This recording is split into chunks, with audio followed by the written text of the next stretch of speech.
स्वार तहसील बार welfare association की सभागार में स्वास्थ्य चर्चा कार्यक्रम किया गया आयोजित। आपको बताते चलें, दिन शुक्रवार को समय लगभग 12 बजे बार वेलफेयर एसोसिएशन के सभागार में स्वास्थ्य चर्चा कार्यक्रम में मुरादाबाद से पहुंचे यूनिट हेड डॉक्टर प्रशांत वर्मा द्वारा मुख्यमंत्री राहत कोष के मध्य और गरीब वर्ग के परिवारों को सरकारी योजना के अंतर्गत डायलिसिस, कैंसर, बाईपास एवं वाल्व ब्रेन ट्यूमर सर्जरी, रीढ़ हड्डी की सर्जरी जैसी घातक बीमारियों का इलाज हर दिन 24 घंटों मुफ्त में पाए जाने की सरल जानकारी उपलब्ध कराई। वहीं एसडीएम अमन देवल ने अधिवक्ताओं को डिप्रेशन से दूर रहने और पुलिस क्षेत्राधिकारी अतुल कुमार पांडे ने शरीर को स्वच्छ बनाए रखने के लिए जानकारी उपलब्ध कराई। इस मौके पर डॉक्टर प्रशांत वर्मा, प्रदीप मिश्रा, राजकुमार कश्यप, बार वेलफेयर एसोसिएशन के अध्यक्ष शकील अहमद, सचिव राशिद खान, सीनियर बार वेलफेयर एसोसिएशन के अध्यक्ष गुरनाम सिंह संधू, टांडा बार वेलफेयर एसोसिएशन के पूर्व सचिव तारिक हुसैन, वरिष्ठ अधिवक्ता इरशाद अहमद, मोहम्मद जुनेद सैफी, नौशाद आलम, जावेद अख्तर, मेहरबान अली, राशिद खां सहित दोनों बारों के अधिवक्तागण भारी संख्या में शामिल हुए। बेसिकली आज हम लोग यहाँ जिस स्वास्थ्य चर्चा के लिए एकत्र हुए हैं, जैसा कि अभी मेरे मित्र प्रदीप मिश्रा जी ने बोला कि आजकल की लाइफ भागदौड़ वाली, स्ट्रेसफुल, और आहार जो समय पर लेते थे वो नहीं ले पाते हैं। खासतौर पे जिस एसोसिएशन के साथ आज हम लोग हैं उन पर अपना स्ट्रेस तो ही है, साथ में क्लाइंट का ही बहुत सारा स्ट्रेस रहता है। तो इन सब चीज़ों को मद्देनजर रखते हुए बहुत सारी ऐसी बीमारियां हैं जो बहुत कम एज में परिपक्व हो जा रही हैं। जैसे पहले सुना करते थे हम लोग कि बीपी की दवाई जो लेते थे वो बुजुर्ग लोग तब लिया करते थे। आज के समय में बहुत छोटे छोटे, और खासतौर पर कोरोना के काल के बाद में तो बहुत जल्दी बहुत छोटे छोटे बच्चों के बारे में हमने सुना है कि उनको हार्ट अटैक हो गया। 12 साल का बच्चा था, 16 साल का, 14 साल के।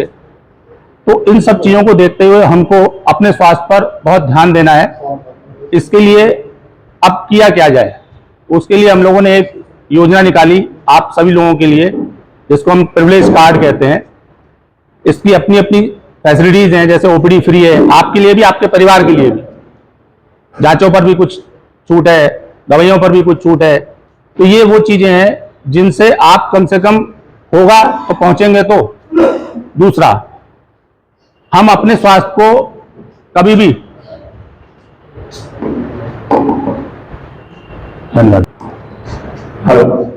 हम अपने स्वास्थ्य को लेकर के उतने जागरूक नहीं रहते हैं जितना हम अपने परिवार के स्वास्थ्य को लेकर के जागरूक रहते हैं।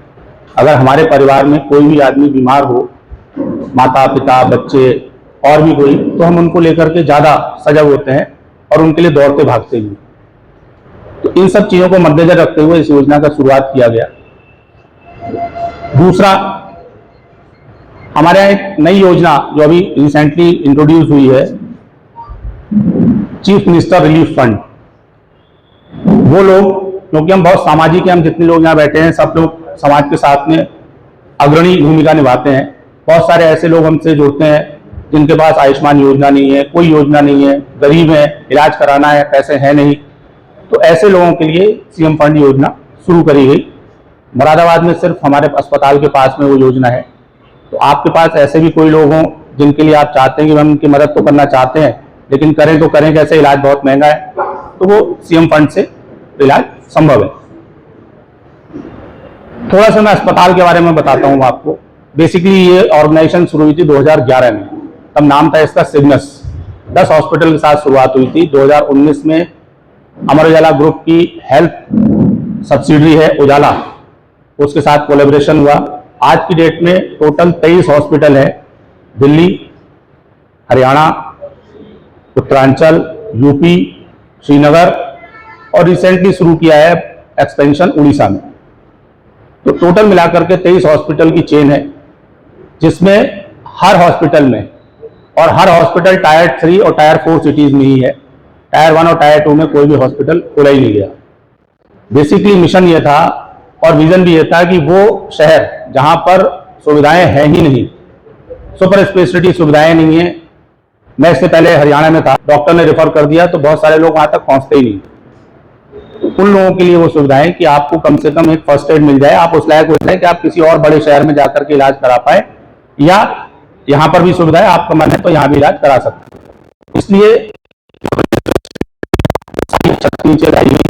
चाहे वो न्यूरो सर्जरी हो, कार्डियोलॉजी हो, CTBS मतलब दिल की जो सर्जरी करते हैं, neuro surgery, nephro surgery, euro surgery, gastroenterology, plastic surgery, तो ये सारी चीजें जो है एक छत के नीचे ला करके रखी गई कि एक बार पेशेंट आए तो उसको कहीं और भागना ना पड़े, जाना ना पड़े।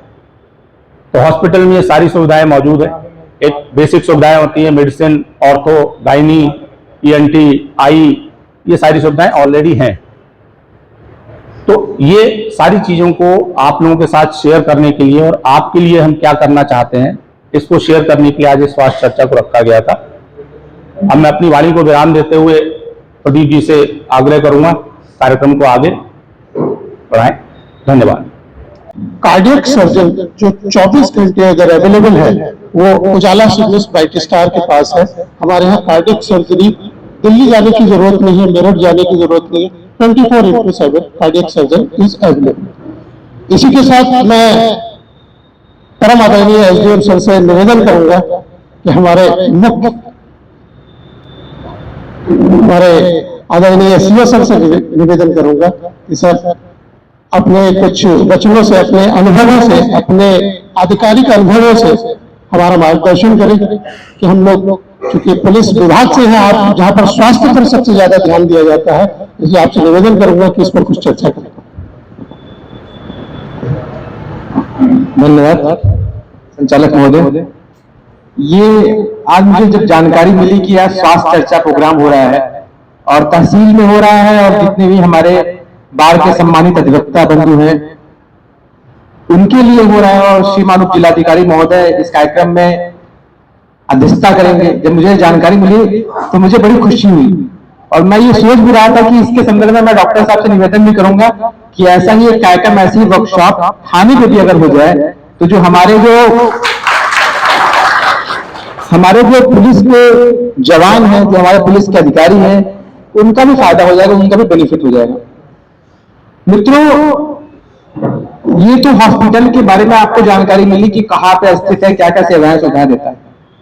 आज की जो हमारी दिनचर्या है वास्तविकता में, मैं पहले आज से कुछ वर्ष पहले और अब में अगर तुलना करूं तो निश्चित रूप से जो दिनचर्या हमारी वो दिनचर्या ही बदल गई और दिनचर्या के साथ साथ जो हम लोगों का खान पान है, जो हमारा रहन सहन है, जो वस्तुएं, जो चीजें मार्केट में बाजार में हमें मिल रही है, उसका भी प्रभाव हमारे शरीर पे हो रहा है। कहा जाता है कि जैसा शरीर होगा वैसा ही हमारा मन होगा। अब हम अपने शरीर के अंदर डाल क्या रहे हैं? अगर हम कूड़ा डालेंगे तो निश्चित रूप से इससे वही चीजें बाहर निकलेंगी। अगर इसके अंदर हम अच्छी चीजें डालेंगे तो वो चीजें हमारे व्यक्तित्व में, हमारे स्वभाव में दिखाई पड़ेगा। छोटा सा एक किस्सा सुनाना चाहूंगा। जो महाभारत का युद्ध होने वाला था, उस समय भगवान कृष्ण को निमंत्रण मिला था कि वो जाएं, शांति के प्रस्ताव है उसके संदर्भ में जाकर दुर्योधन से यानी कौरव पक्ष से और पांडव पक्ष से वार्ता करें।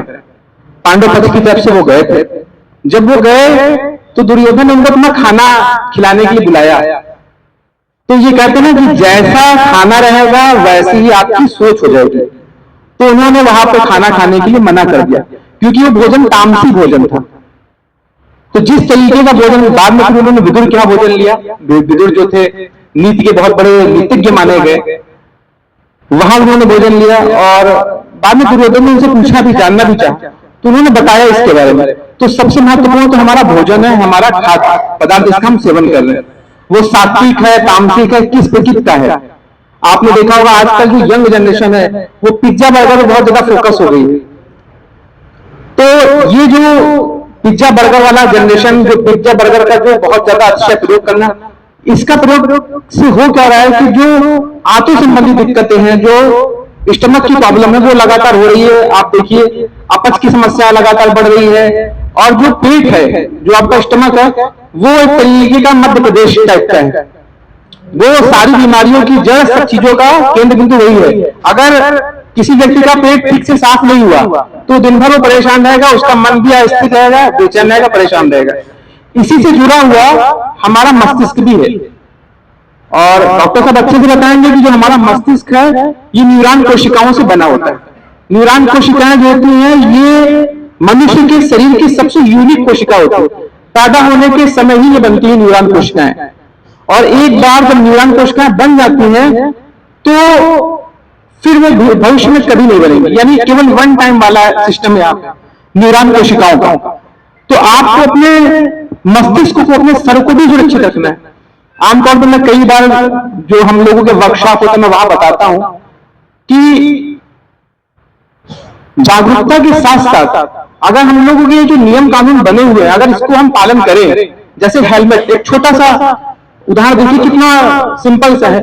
हमें कई बार लगता है कि चौराहे पे पुलिस खड़ी हुई है, चालान कर देगी, लोग यू टर्न ले लेते हैं, कई लोग भगा के बड़ी तेजी से निकाल के लेके चले जाते हैं। लेकिन आप ये सोचिए कि पुलिस जो आपकी सुरक्षा के लिए, ट्रैफिक पुलिस हो, सिविल पुलिस हो, जो आपकी सुरक्षा के लिए लगी हुई है, धूप में, गर्मी में, बरसात में, धूल में, धुएं गर्दे में, कोहरे में, आपकी सुरक्षा के लिए हम लोग इसलिए खड़े हैं क्योंकि मुझे लगता है कि अगर ये कोई घटना दुर्घटना हो गई तो किसी एक परिवार का जो मुखिया है, जो उसका बेटा है, जो उसका भाई है, उसके साथ कैजुअलिटी हुई तो पूरा परिवार अनाथ हो जाता है। क्योंकि अल्टीमेटली जब हम पोस्टमार्टम कराने जाते हैं तो हम लोग देखते हैं उस परिवार की हालत क्या होती है। तो कई बार लोग हमसे बहस भी करते हैं, आर्गुमेंट करते हैं कि सर हम तो सब्जी लेने निकले थे। तो आपको पता है कि दुर्घटना का कोई स्थान संबंध नहीं है कि आप यहाँ से चेन्नई तक जाओगे, दिल्ली तक जाओगे तभी दुर्घटना होगी। दुर्घटना कहीं भी हो सकती है, किसी भी स्थान पर होता है। दुर्घटना का एक स्पॉट होता है, वो एक ब्लैक स्पॉट, वो एक माइक्रो सेकंड का है। छोटी सी गलती, वो चाहे गलती आपकी ना सामने वाले की गलती हो। आजकल लड़कियां जिस तरीके से बाइक स्कूटी चला रहे हैं, इतनी तेज चला रहे हैं, थोड़ी सी लापरवाही हुई और आपका ध्यान भंग हुआ, दुर्घटना हुई और उसका खामियाजा आपको, आपके पूरे परिवार को भुगतना पड़ सकता है। तो हेलमेट कितनी अच्छी चीज बनाई वैज्ञानिकों ने कि हमारे शरीर में जो मस्तिष्क में जो न्यूरॉन कोशिकाएं वो सुरक्षित रहेंगी। मस्तिष्क में चोट आ जाती है तो जल्दी ठीक नहीं होती। तो हमें खुद भी पालन करना है, दूसरों को भी पालन करने के लिए प्रेरित करना है। मैं फिर से वही आऊंगा उस टॉपिक पे, हेलमेट की तरफ, यातायात नियमों की तरफ वो डाइवर्ट हो गया था। तो पहला तो हमारी दिनचर्या, हमारी शरीर की एक बायोलॉजिकल क्लॉक होती है जिसको हम बोलते हैं जैविक घड़ी। जैविक घड़ी हमें बताती है कि सुबह इतने बजे उठना है, हमें भोजन लेने का ये समय है, हमें काम करने के लिए इस समय जाना है, हमें रात में क्या करना है। हर एक चीज हमारी बायोलॉजिकल क्लॉक से। कई बार आपने देखा होगा, आपने दिमाग में अगर बैठा लिया कि कहीं आपको ट्रेन पकड़ना है, सवेरे कहीं यात्रा में जाना है और आपका अलार्म बजा नहीं, उसके पहले ही आप जग जाएंगे। आपका दिमाग जो है, आपकी बायोलॉजिकल क्लॉक वो सेट कर लेती है। तो हम अगर अपने शरीर को किसी एक पर्टिकुलर स्टेटस में, एक माइंड सेट में अगर लेके जाते हैं और अपने ध्यान का, अपने अभ्यास का उस स्तर तक प्रयोग करते हैं तो निश्चित रूप से उसका फायदा हमारी बॉडी को मिलता है, हमारे शरीर को मिलता है।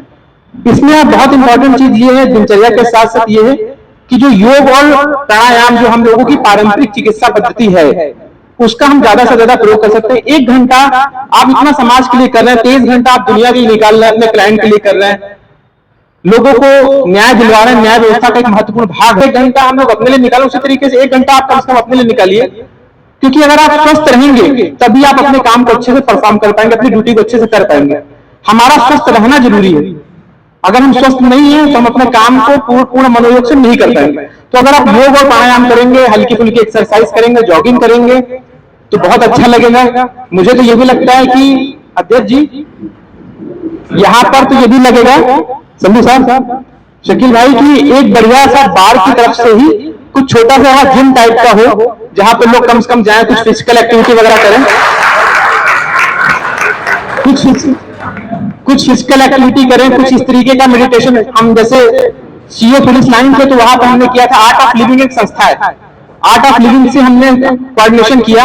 आर्ट ऑफ लिविंग के जो योग गुरु थे वो आए और उन्होंने इतना अच्छा कराया। मतलब मॉर्निंग में हम लोग 2 घंटे का प्रोग्राम होता था, सुबह 2 घंटे 6 बजे से लेकर 8 बजे तक हम लोग किया करते थे। कप्तान साहब भी, डीएम साहब भी उसमें आते थे, रवि कुमार मानकर सबसे पहले। तो इतना अच्छा एक्सपीरियंस हम लोगों का रहा, 1 हफ्ते का प्रोग्राम रहा, सब लोगों को इतना बढ़िया। क्योंकि अल्टीमेटली देखिए हम सब जो काम कर रहे हैं वो अपने लिए, अपने परिवार के लिए, अपने खुद के आनंद के लिए कर रहे हैं। और उस आनंद के लिए आपकी आत्मा को परमात्मा से जोड़ने के लिए योग और प्राणायाम जो हमारी पारंपरिक चिकित्सा पद्धति है, आज विदेशी आप देखिए वेस्ट के काफी लोग हैं, वो यहाँ हरिद्वार में ऋषिकेश में सीखने आ रहे हैं, जानने आ रहे हैं। तो ये तो हमारे यहाँ का अपना खुद नेचुरल है, हम लोगों का देशी तरीका है पूरा। आज हल्दी की जो प्रॉपर्टी है, हल्दी की प्रॉपर्टी पे वैज्ञानिक रिसर्च कर रहे हैं कि क्या प्रॉपर्टी किस तरीके से वो चोट को ठीक कर देती है। तो कई कुछ ऐसी चीजें हैं जो हमारे नेचर में, हमारी प्रकृति में है, जो ऊपर वाले ने हमें दिया हुआ है, हमें उसको जानने की जरूरत है। सीजन के हिसाब से जो फल आते हैं, जो सब्जियां आती हैं, वो हमारे लिए फायदेमंद है।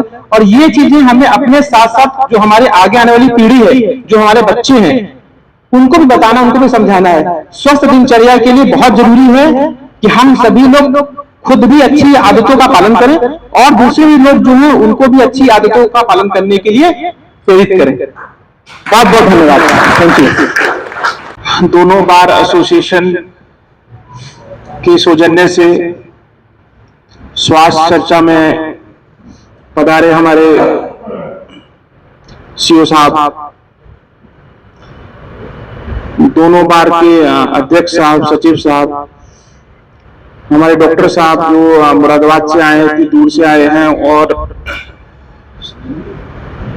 इतनी क्योंकि आज के जमाने में सबसे गंभीर जो इशू हो गया है हमारे स्वास्थ्य पे, तो कम से कम आज अगर हम चर्चा करेंगे तो घर जाके जब रात में हम सोएंगे तो कम से कम एक बार सोचेंगे तो जरूर कि हमारे स्वास्थ्य जो है हमारा कहाँ जा रहा है। तो इसके लिए मैं बहुत ही साधुवाद देना चाहूंगा हमारे बार एसोसिएशन के दोनों अध्यक्ष और सचिव को कि उन्होंने बहुत ही सुंदर कार्यक्रम किया है और इससे मैं मतलब यकीन से बोल सकता हूं कि सब लोग बहुत अच्छी तरीके से पॉजिटिव वे में लाभान्वित होंगे। रही बात स्वास्थ्य से, तो सीओ साहब ने सारा ही